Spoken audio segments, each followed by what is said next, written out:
The mission was to climb Olney Church Spire and to film the view with a cine camera before descending. During the autumn of 1971, high winds had blown a weathercock off its mounting on the top of Olney Church Spire.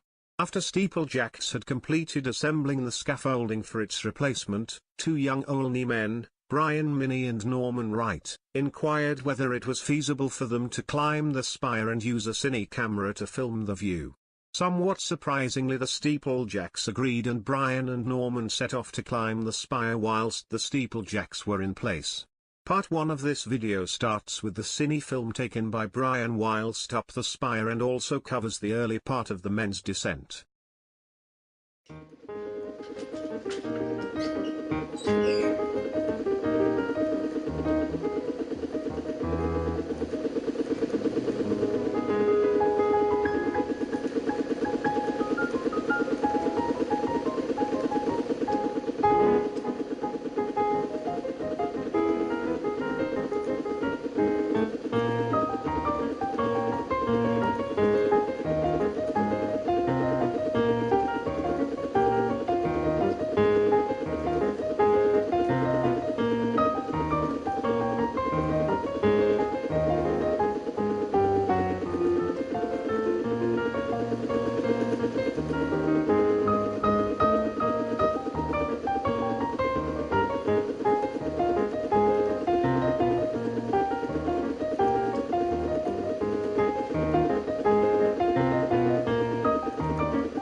the raising and installing of the weathercock on its mounting.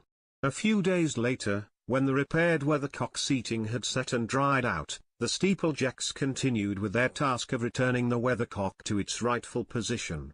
The Cinefilm first shows some additional views from the spire.